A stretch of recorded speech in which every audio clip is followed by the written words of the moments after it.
Dans le cas de ma table, qui est actuellement à la position fermée, si je vais dans l'onglet Configuration, vous voyez que j'ai une configuration par défaut. C'est celle dans laquelle j'ai bâti ma table, c'est-à-dire fermée.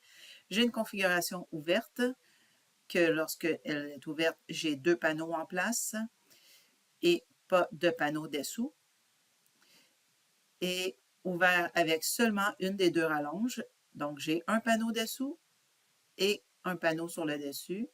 Et j'ai oublié de vous montrer celle par défaut. Donc, pas de panneau, pas de rallonge sur le dessus, mais les 2 panneaux sont dessous.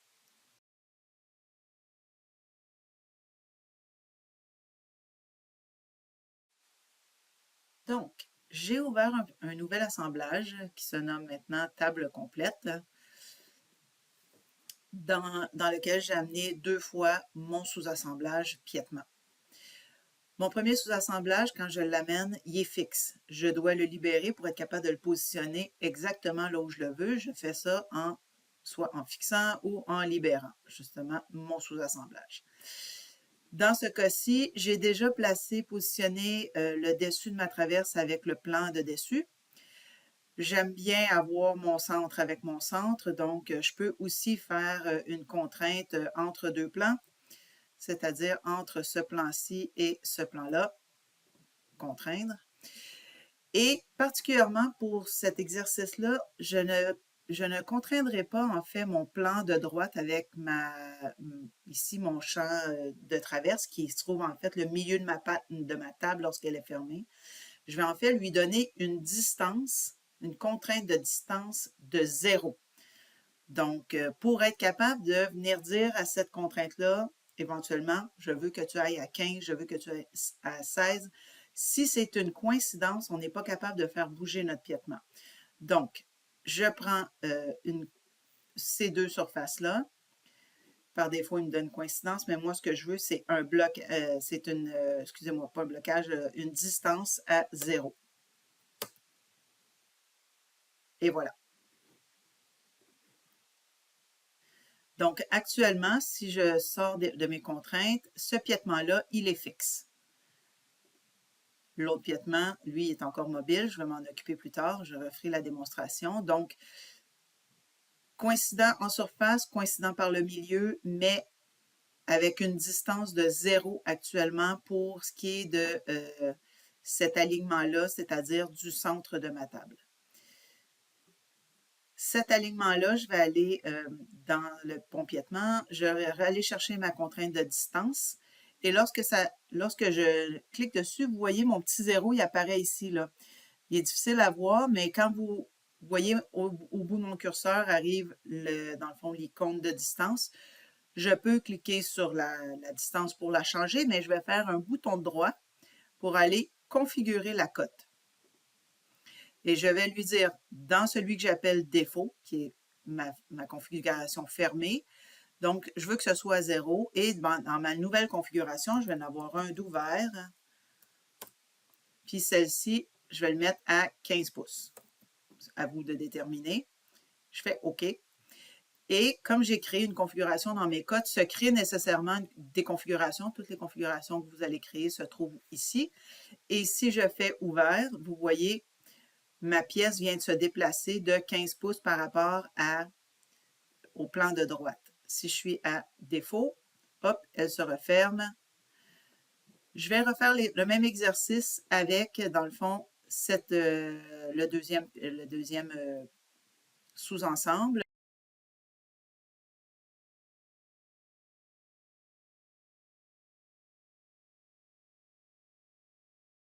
Je vais choisir tout simplement mon plan de dessus avec ma surface. Donc, je coïncide.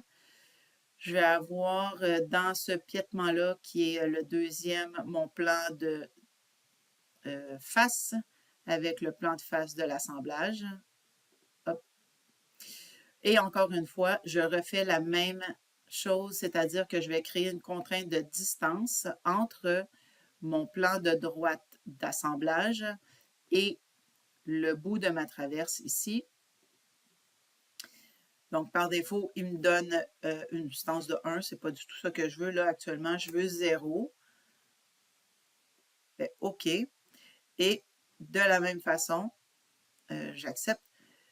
Et lorsque je vais sur la contrainte de distance, m'apparaît le petit 0 ici, là. Quand votre curseur devient comme un icône de, on va dire, de cotation, bouton droit, configurer la cote. Donc, encore là, dans ce sous-assemblage-là, par défaut, 0 et ouvert, on veut à 15 pouces.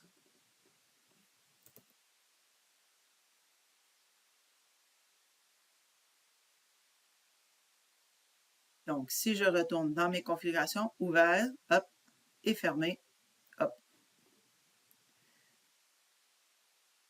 C'est la configuration la plus facile à faire pour une table. Si vous avez un pied central, même procédé, ça ne change rien, vous y allez par votre plan central.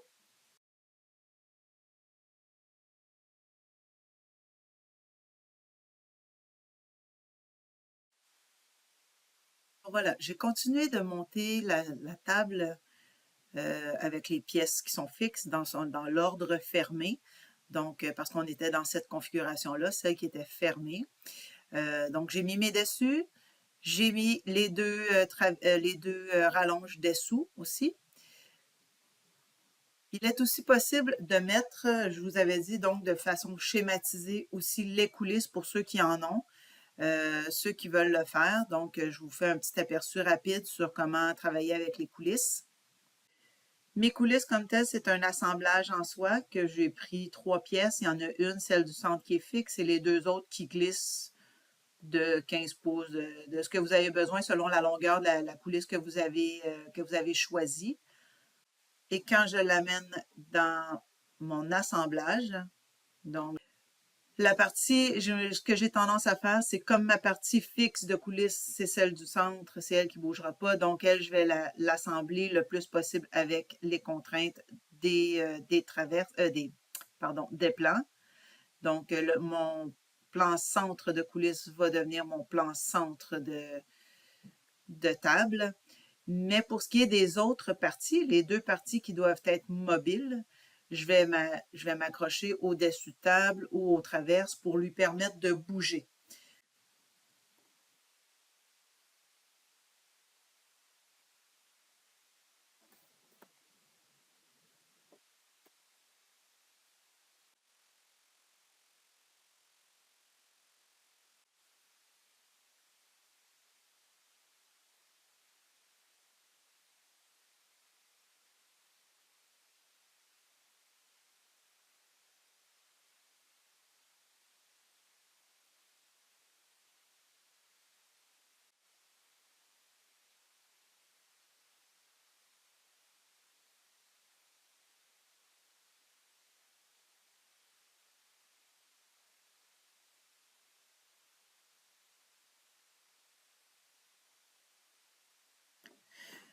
Maintenant, j'ai positionné ma coulisse.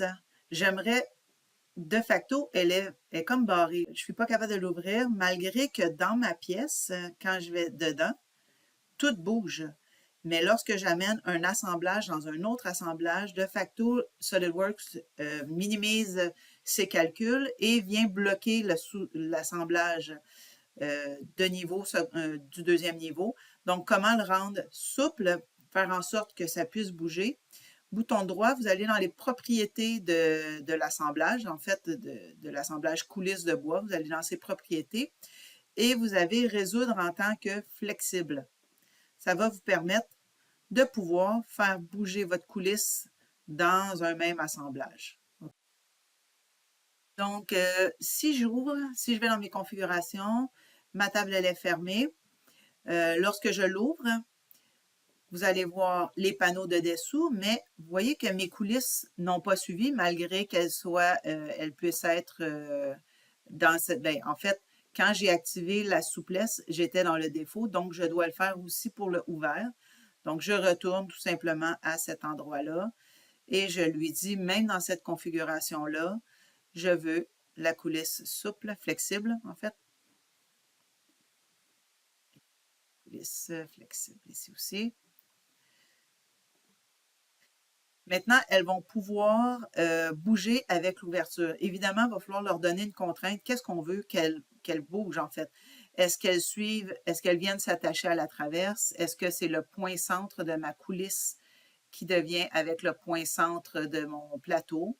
Ça, c'est dans votre mécanique. Vous voyez le point central d'une arête avec l'arête de mon dessus. Donc, ça a été ma façon de contraindre cette partie mobile-là qui bouge avec mon dessus. Et j'ai fait pareil avec l'autre moitié ici. Donc, c'est effectivement, vous voyez, cette dernière-là. La première, ici, celle-là, la dernière, avec l'arête. Donc, quand je fais mon ouverture de mes configurations, j'ai par défaut, tout est fermé, tout est en dessous. Là. Vous voyez que les dessus sont transparents.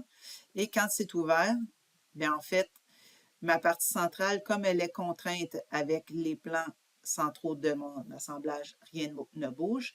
Mais cette pièce-là, comme elle était coïncidente de son point centre avec l'arête ici du panneau de dessus, bien, elle suit nécessairement le panneau de dessus.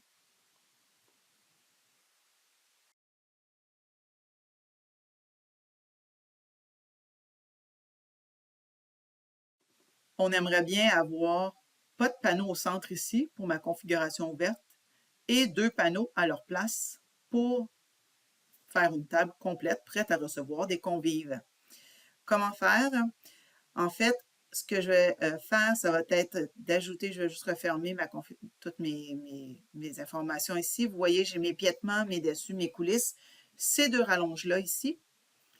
Et ce que je vais faire, c'est que je vais ajouter 2 nouvelles rallonges que je vais venir positionner dans la partie ouverte, dans cet endroit-là, dans cet espace-là, et désactiver ces 2 rallonges-là.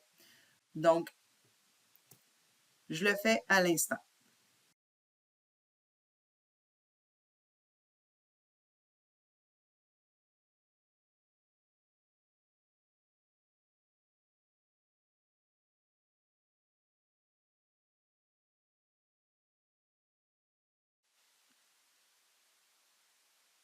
Donc, dans ma position ouverte, vous voyez qu'il y a plein d'erreurs qui me sont arrivées parce qu'en fait, là, dessous, il y a des trucs qui fonctionnent, qui me disent, ben non, mais là, ça ne devrait plus fonctionner comme ça. Je vais juste corriger le tir, c'est-à-dire que maintenant, j'ai 2 nouvelles rallonges dans ma position ouverte et par défaut, toujours dans cette configuration-là, ces 2 rallonges-là ne devraient pas être là, en fait. Donc, je vais les désactiver. Faites juste attention, quand vous cliquez ici, il est écrit « Supprimer ». Ça ne supprime pas comme si c'était à notre clavier. Ça vient du mot « suppress » en anglais. SolidWorks fonctionne en anglais.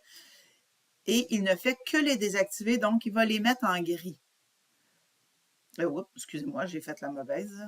Et il ne va que les mettre en gris. Donc, mes 2 premières rallonges qui étaient ici, on fait supprimer, elle se désactive, elle devient en gris et hop.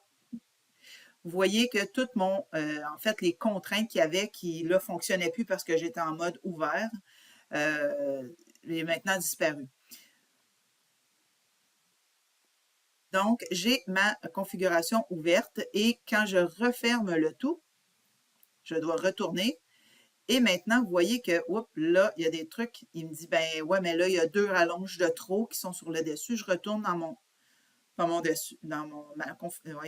de création, pardon, et je désactive les 2 rallonges en trop. Donc, celle-ci et celle-ci qui étaient les dernières ajoutées.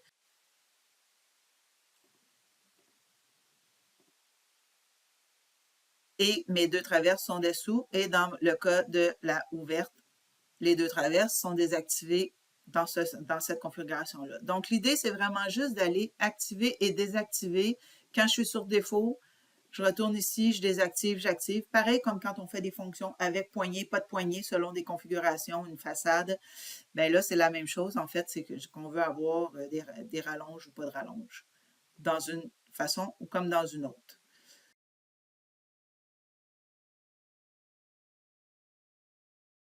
Et pour le plaisir de la chose, je peux facilement me créer une nouvelle configuration qui s'appelle un panneau ou une rallonge.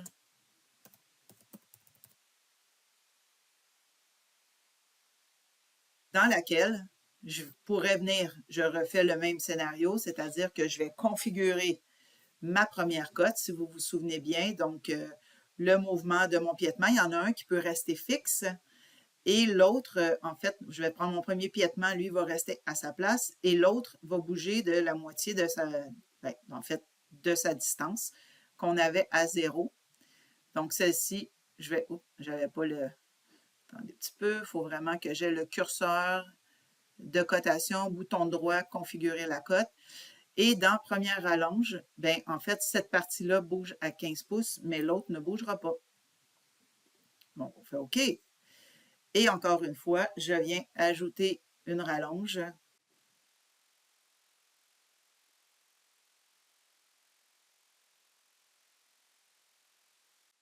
Et dans la configuration une rallonge, en fait, j'ai un de ces deux panneaux-là qui est en trop vu qu'il est sur le dessus. Donc, ce panneau-là ici, je le désactive.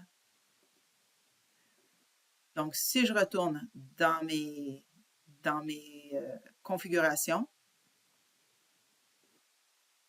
j'ai 3 configurations. Une fermée. Ah, il faut que je dois aller désactiver le nouveau panneau que j'ai ajouté. Donc, j'enlève celui-ci, désactive.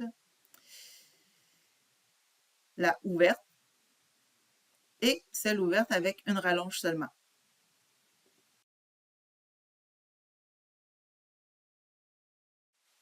Tout simplement, c'est que dans ma mise en plan, dans le fond, je vais aller chercher ma vue du modèle, qui était en fait ma table complète, que je vais continuer ici. N'oubliez pas la petite flèche, ça nous dit, parfait, je le veux sous quelle configuration?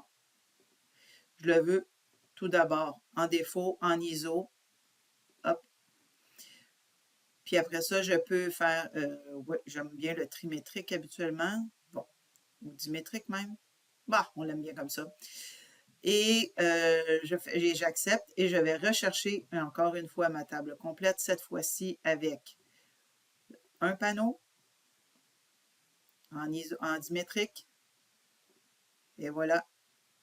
Et encore une fois, vue du modèle en dimétrique, mais cette fois-ci ouvert complètement. Et je suis en mesure de venir donner donc les 3 configurations. Évidemment, vous allez mettre des jolies cotes.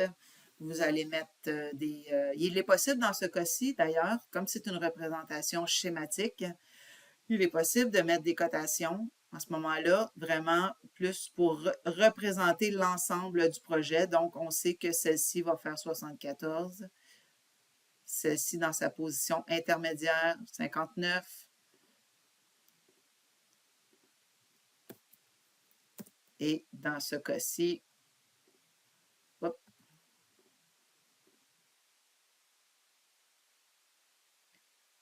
44. Donc, c'est une façon de représenter les différentes configurations. Sur ce, bon travail!